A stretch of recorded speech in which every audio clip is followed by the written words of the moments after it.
Good morning, friends. Once again on my YouTube channel, Just Do It. My name is Mantu Singh, and today I'm going to tell you how to bring good marks in class metric, in class 10th. आज का जो session है, मैं student को बताने जा रहा हूँ कि स्टूडेंट एग्ज़ाम में, मैट्रिक एग्ज़ाम में कैसे अच्छे अंक प्राप्त कर सकते हैं। ये टॉपिक आपके लिए काफ़ी यूज़फुल होगा, काफ़ी इंफॉर्मेटिव होगा, तो इसे ध्यान से देखिए और ध्यान से सुनिएगा। यदि आप इन चीज़ों को फॉलो करते हैं, तो आप लोग मैट्रिक में बहुत ही अच्छे रिजल्ट कर पाएँगे। अभी भी आपके हाथ में लगभग 3 से 4 महीने 3 महीना है, नॉट 4 महीना, 3 महीना आपके हाथ में है, दिसंबर, जनवरी एंड फरवरी, क्योंकि मार्च में तो आपका एग्ज़ाम होने जा रहा है। So today I will give you some tips. आज मैं आप लोगों को कुछ टिप्स बताऊँगा, जिसकी मदद से आप क्लास 10th में अच्छे मार्क्स कर सकते हैं, हर सब्जेक्ट पे। But I am a teacher of English language, so I will tell you more about English language. लेकिन ये टिप्स सारे सब्जेक्ट के ऊपर काम देंगे, so listen it very carefully. अभी भी आपके हाथ में 3 महीने हैं। आपने कितनी तैयारी की है अभी तक मुझे तो नहीं मालूम है, लेकिन 3 महीने भी बहुत होते हैं तैयारी करने के लिए। तो देखिए तैयारी कैसे करिएगा, बताते हैं वन बाय वन। मेरा पहला स्टेप है, सबसे पहले अपना डर को ख़त्म कीजिए। डर को ख़त्म करने का क्या मतलब हुआ सर? इसका मतलब ये हुआ, आप टॉपर आए या ना आए, क्या आप ये बता सकते हैं अभी कि सर हम 3rd या 2nd डिवीज़न तो आएँगे, लेकिन फेल बिल्कुल नहीं हो सकते। It means what? इसका मतलब क्या हुआ कि सर हम 500 में 450 नंबर आए ना आए, 400 नंबर आए ना आए, लेकिन मैं फेल नहीं होऊँगा, ये मैं आपको गारंटी देता हूँ। तो गारंटी देता हूँ का क्या मतलब हुआ कि आप फेल नहीं हो सकते हैं। इसका मतलब क्या? आपका एक डर तो खत्म हो गया कि आप फेल नहीं होंगे। इसका मतलब ये अच्छी बात है कि आप फेल नहीं होंगे, चाहे कोई भी डिवीज़न आए। 2nd division, 1st division, 3rd division, लेकिन आप फेल नहीं हो सकते। तो सबसे पहले अपने डर को भगाइए। डर को भगाइए मतलब क्या आपका इतना तैयारी हो चुका है कि आप 200 नंबर ला सकते हैं अभी? क्योंकि अभी आपके पास 3 महीने और हैं। यदि इतनी तैयारी हो चुकी है कि आप फेल नहीं हो सकते हैं, तो आप बहुत अच्छे पोज़ीशन में हैं। क्योंकि आप लोग जानते हैं कि 1 साल पढ़ने के बाद भी बहुत ऐसे बच्चे मिलेंगे आपको जो फेल हो जाते हैं। इसका मतलब क्या हुआ कि वो ठीक से तैयारी नहीं किया, उसका जो प्लानिंग था पढ़ाई को लेकर के वो तैयारी गलत थी। क्योंकि उसने 3rd डिवीज़न भी नहीं किया है, 2nd तो दूर की बात है, 3rd डिवीज़न भी नहीं किया है। इसका मतलब उसकी प्लानिंग पूरी ही तरह से गलत थी, उसका डर क्लियर नहीं था। तो सबसे पहले मैं बोलूँगा आप लोगों को कि अपना डर क्लियर कीजिए। इसका मतलब ये हुआ कि आपका तैयारी अभी तक दिसंबर का मंथ स्टार्ट हुआ है, आज 1 दिसंबर है। तो अभी तक आप लोग इतना तैयारी हो चुका है कि आप लोग 2nd डिवीज़न या 3rd डिवीज़न आ जाएँगे, क्योंकि अभी 3 महीने हैं आपके हाथ में और 3 महीने जो हैं उसको अच्छे से इस्तेमाल कीजिए। पहले अपना डर को भगाइए, डर को क्लियर कीजिए, मतलब कि आप सर टॉपर होंगे कि नहीं होंगे, लेकिन फेल नहीं होंगे सर, ये मैं आपको गारंटी दे सकता हूँ। नेक्स्ट स्टेप इज़, आपको जो करना है अगला स्टेप ये है, पहला तो डर भगाना है, वो पहला स्टेप हो गया, वो डर को क्लियर कर दीजिए कि फेल नहीं होंगे सर, कोई भी डिवीज़न आए, फेल नहीं हो सकते हैं, ठीक है? तो नेक्स्ट पॉइंट आपको क्या करना है, आप जिस किसी के भी पास पढ़ते हैं, चाहे वो मैथ के टीचर हों, साइंस के टीचर हो, सोशल साइंस के टीचर हो, हिंदी के टीचर हो और इंग्लिश के टीचर हों, सर को काफ़ी एक्सपीरियंस होता है पढ़ाने का, तो उनसे आप क्लियरली पूछिएगा कि सर आप मैथ पढ़ाते हैं, तो आप तो सर पता होगा कि सर कौन-कौन चैप्टर से मैथ पूछे जाते हैं, वो क्लियर बता देंगे आपको। और कौन-कौन से चैप्टर से 6 मार्क्स के पूछे जाते हैं, 4 मार्क्स से पूछे जाते हैं या 5 मार्क्स से पूछे जाते हैं या फिर 3 मार्क्स के, वो सब हमको पहले बता दीजिए, मैं उनको ज़्यादा रिवीज़न करूँगा। सर को ये आइडिया होता है कि कौन से चैप्टर से हर साल क्वेश्चन आते हैं और कितने नंबर के आते हैं। तो सर से क्लियरली पूछ लीजिए, मैथ टीचर से, साइंस टीचर से, सोशल साइंस टीचर से, इंग्लिश टीचर से क्लियरली पूछ लीजिए और उन चैप्टर को अच्छे से रिवीज़न कीजिए, अच्छे से प्रैक्टिस कीजिए। सर आपको बता देंगे, क्योंकि सर भी चाहते हैं कि उनका जो स्टूडेंट है वो अच्छा रिज़ल्ट करे। कोई भी टीचर ऐसा नहीं होगा जो वो चाहेंगे कि उनका स्टूडेंट फेल हो जाए। तो सर हमेशा यही चाहते हैं कि वो पास करे, फेल ना हो। कोई भी डिवीज़न हो जाए लेकिन फेल बिल्कुल भी ना हो, सर को भी बुरा लगता है, क्योंकि वो साल भर आपको मेहनत से पढ़ाते हैं, फ़ी भी लेते हैं, आप भी मेहनत करते हैं, फ़ी भी देते हैं, तो दोनों का नुकसान हो जाता है। तो सर से क्लियर बात करें, खासकर वो स्टूडेंट्स जिनको लगता है कि सर हम बहुत कमज़ोर हैं, तो मेरी पास होने की उम्मीद कम है, वो एकदम खुल के बात करें सर से कि सर देखिए मैथ तो मेरा बहुत कमज़ोर है, इंग्लिश तो मेरा बहुत कमज़ोर है, तो सर 80-90 नंबर तो हम नहीं ला सकते हैं, लेकिन सर कुछ ऐसा बताइए कि कम से कम 50 और 60 हम ला सकते हैं। अगर हम 80-90 नहीं लाएँ तो कोई बात नहीं, मुझे बुरा नहीं लगेगा, लेकिन अगर 50-60 भी आ जाते हैं तो मेरे लिए बहुत हैं। तो सर से खुल के बात कीजिए, चाहे वो मैथ के टीचर हों, हिंदी के टीचर हों, इंग्लिश के टीचर हो, साइंस के टीचर हो या सोशल साइंस के टीचर हों। तो क्लियरली बात कीजिए, सर आपको ज़रूर बताएँगे, ठीक है ना? तो ये रहा मेरा सेकंड स्टेप।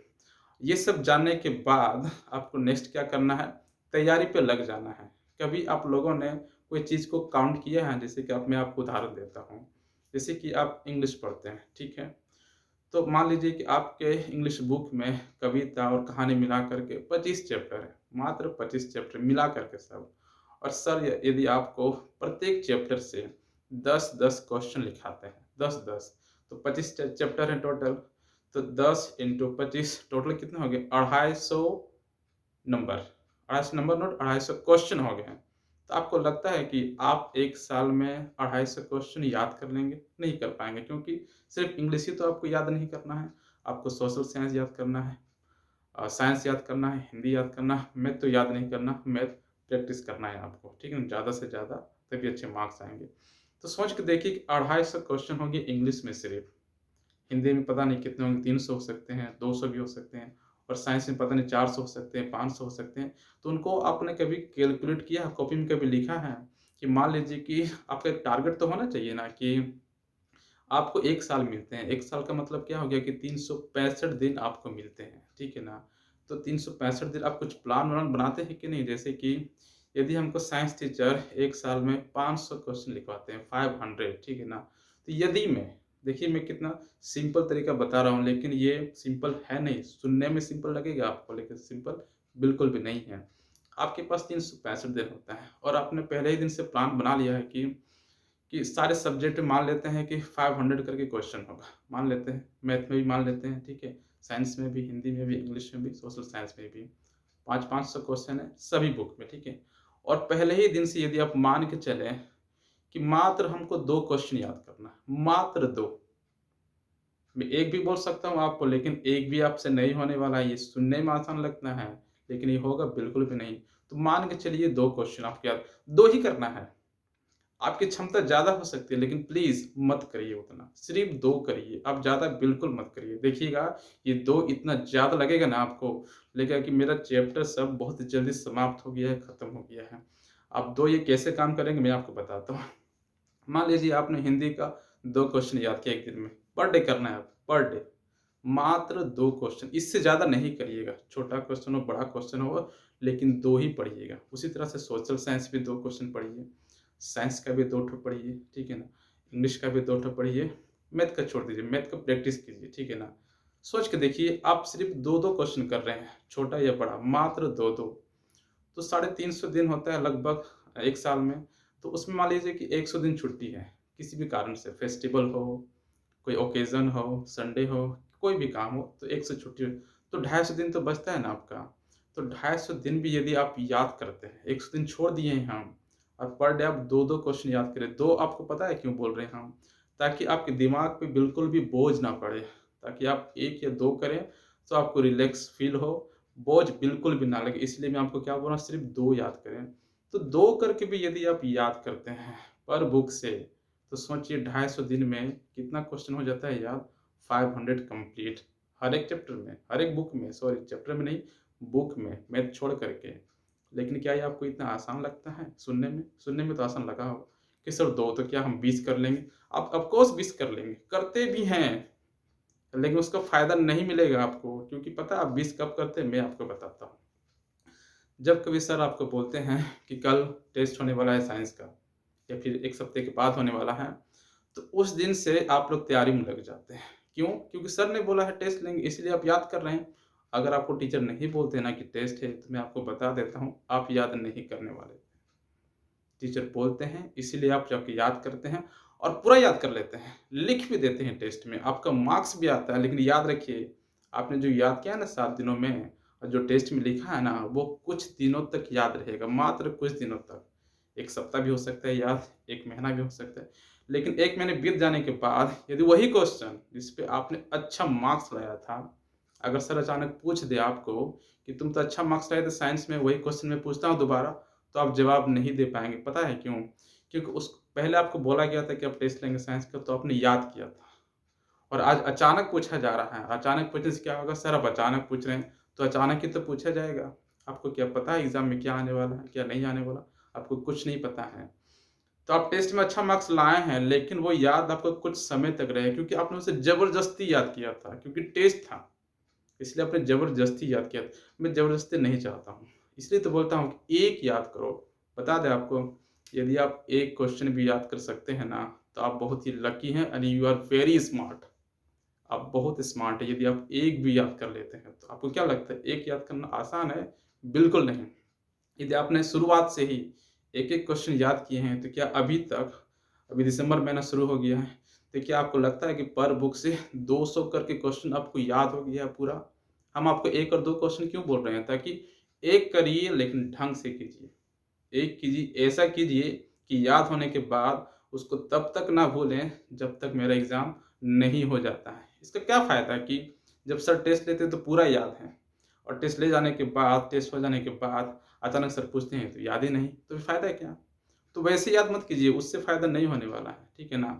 तो 2-2 क्वेश्चन भी आप याद करते हैं ना सब किताब से, तो विश्वास कीजिए आपको इतना क्वेश्चन याद हो जाएगा साल के अंत पे, आपको लगेगा कि साइंस में तो मैंने 400 क्वेश्चन याद करके रखे हैं और मात्र 40 पूछने वाले हैं, आराम से लिख देंगे हम।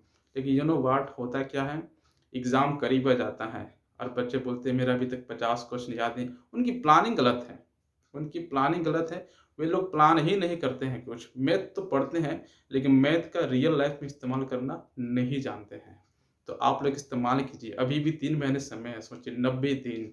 अगर मान लीजिए अभी से आप तैयारी करते हैं, अभी से, क्योंकि समय बहुत कम है आपके पास, आपने कितना याद किया, कितना नहीं मुझे तो मालूम नहीं है। तो अभी से सोच के देखिए कि इंग्लिश में मान लीजिए कि आप 2 या 3 क्वेश्चन याद करते हैं डेली अभी से, ठीक है ना? डेली 2 ही क्वेश्चन मान लीजिए, 3 नहीं देते आपको, ठीक है ना? 2 क्वेश्चन याद कीजिए, 2 सोशल साइंस से कीजिए, 2 साइंस से कीजिए और 2 हिंदी से कीजिए। मैथ को प्रैक्टिस कीजिए आप, ठीक है ना? तो अभी भी यदि 2-2 क्वेश्चन याद 2 ही करिएगा, ज़्यादा मत करिएगा, ये आपको नुकसान देगा, ठीक है ना?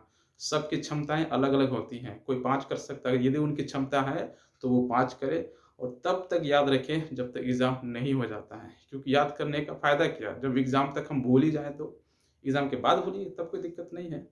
तो सोचिए कि अभी से भी हम लोग 2-2 क्वेश्चन मात्र याद करते हैं पर सब्जेक्ट से, तो 90 दिन आपके पास हैं। 90 दिन में अगर हम 20 दिन हटा भी देते हैं, तो 70 दिन बचता है। तो मान के चलते हैं टोटल कि 150 क्वेश्चन अभी से याद कर लेंगे। सोचिए 3 महीने में आपको हम 150 क्वेश्चन बोल रहे हैं, पर डे 2 क्वेश्चन ओनली, ठीक है? और अभी तक आपका 6-7 महीना बीत चुका है, आपका 100 क्वेश्चन तक याद नहीं होगा। मैं चैलेंज करता हूँ आपको, किसी भी सब्जेक्ट पे, ऑब्जेक्टिव हो सकता है, सब्जेक्टिव आपको नहीं होगा। अचानक अगर पूछ देंगे ना सर, तो आप नहीं बता पाइएगा। अचानक पूछने से, हाँ, तैयारी करके बोले तो आप लोग बता दीजिएगा। तो समझ में आया ये चीज़, 3 स्टेप। अभी भी 3 महीने आप लोगों के हाथ में है, इन 3 स्टेप्स को फ़ॉलो कीजिए, आपको बहुत फ़ायदा होने वाला है। और सिर्फ़ 3 महीने की बात है, ठीक है? 10 का जो रिज़ल्ट होता है वो काफ़ी मायने रखता है आपके करियर के लिए, ठीक है ना? आने वाले समय में मैट्रिक का जो सर्टिफ़िकेट है, जो रिज़ल्ट है, जो परसेंटेज है वो काफ़ी मायने रखता है आपकी नौकरी में। तो 10 का रिज़ल्ट बेहतर कीजिए क्योंकि अभी भी आपके हाथ में है और ऑब्जेक्टिव हो जाने की वजह से बहुत ही आसान हो गया है एग्ज़ाम पास करना और अच्छे मार्क्स आएँगे। बहुत ऐसे स्टूडेंट हैं अभी जो 480 तक पहुँच जाते हैं। मैंने कई लोकल स्टूडेंट को देखा है।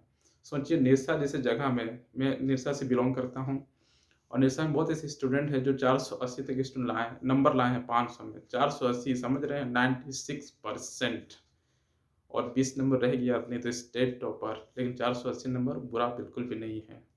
तो जो स्टूडेंट अभी भी तैयारी ठीक से नहीं किए हैं, वो सिर्फ़ 2-2 क्वेश्चन अभी से ही कीजिए, ताकि जब एग्ज़ाम करीब आए तो आपको लगे कि हाँ, मेरे पास लगभग हर सब्जेक्ट से 300 क्वेश्चन है मेरे पास और वो लोग 40 ही पूछेंगे, सब्जेक्टिव में तो उससे भी कम होगा आपका।